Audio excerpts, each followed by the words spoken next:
तर मित्रांनो, घरोघरी मातीच्या चुली या मालिकेच्या 2 जानेवारीच्या एपिसोडमध्ये खूप छान ट्विस्ट बघायला मिळतोय. आणि ट्विस्ट असा असणार आहे की सुमित्रा जानकीची माफी मागते आणि जानकीला स्वीकारते. ती ऋषिकेशला बोलवून घेते आणि ऋषिकेशला म्हणते, ऋषिकेश, माझा निर्णय झालाय. ऋषिकेशला भीती वाटत असते. ऋषिकेश विचारतो, आई काय झाले? तू आत्ता नको बोलूस ना, पूर्ण बरी होऊन नंतर निर्णय घे. सुमित्रा म्हणते, नाही ऋषिकेश. जानकी, तू मंदिरात म्हणाली होतीस ना, माझ्यासाठी जे योग्य आहे ते मला मिळू देत. मग आता जे तुझ्यासाठी योग्य आहे, जे माझ्यासाठी योग्य आहे, ऋषिकेशसाठी योग्य आहे ते होणार आहे.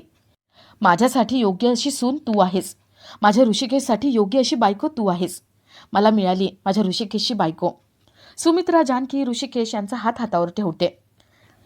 सुमित्राला डिस्चार्ज मिळतो आणि सगळे घरी ठरवतात की जानकी, ऋषिकेश यांच्या सुपारी फोडण्याचा कार्यक्रम करायचा आणि त्या दोघांचं लग्न लवकरात लवकर ठरवायचं. ते मंदिरामध्ये कार्यक्रम करणार असतात. हे सगळं मकरंदचा माणूस लांबून बघतो. तो मकरंदला फोन लावतो आणि मकरंदला म्हणतो, सर, इथे दोघांचं पण लग्न ठरतंय आणि आजच सुपारी फोडण्याचा कार्यक्रम आहे मंदिरामध्ये. मकरंदला एकदम धक्का बसतो. त्याच्या पायाखालची जमीन सरकते.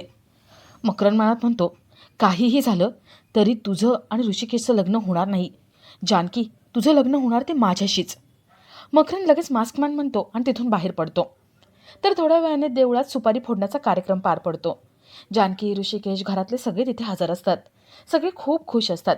जानकी थोड्या वेळासाठी बाजूला जाते आणि मकरंद तिथे येतो. मकरंद जानकीला उचलून तिथून घेऊन जातो. ऋषिकेशने हे पाहिलेलं असतं. ऋषिकेश मोठमोठ्याने ओरडत असतो आणि जानकीला शोधण्यासाठी तिथून निघतो. आता जानकी, ऋषिकेश यांचं लग्न कसं पार पडतंय, मकरंदला सगळे कसं अद्दल घडवतायत ते बघण्यासारखं असेल. तर या सगळ्याची सुरुवात कशी होते ते थोडक्यात पाहू.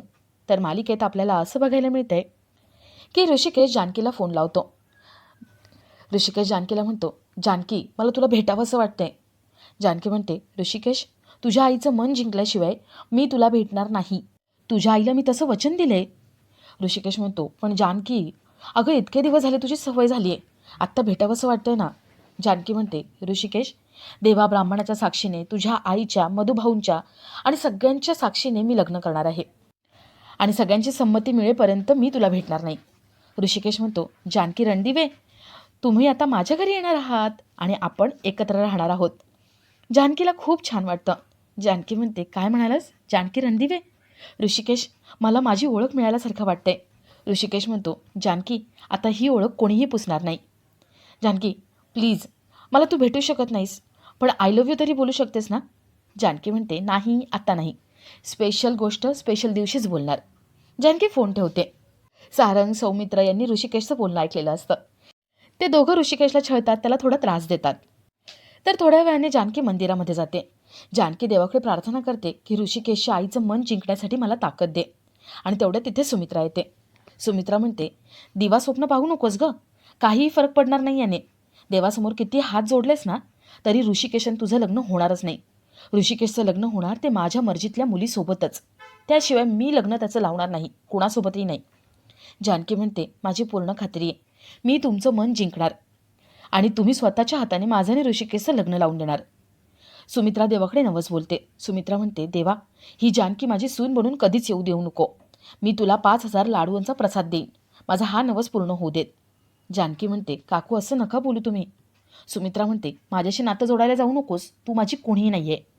सुमित्रा मंदिरातून बाहेर पडते आणि ती पायऱ्या उतरायला जाणार तेवढ्यात त्या पायऱ्यांवरती तेल सांडलेलं असतं. सुमित्राचा पाय घसरतो आणि तिच्या डोक्याला खूप लागतं.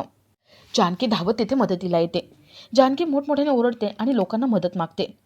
जानकी लोकांच्या मदतीने सुमित्राला हॉस्पिटलमध्ये घेऊन जाते.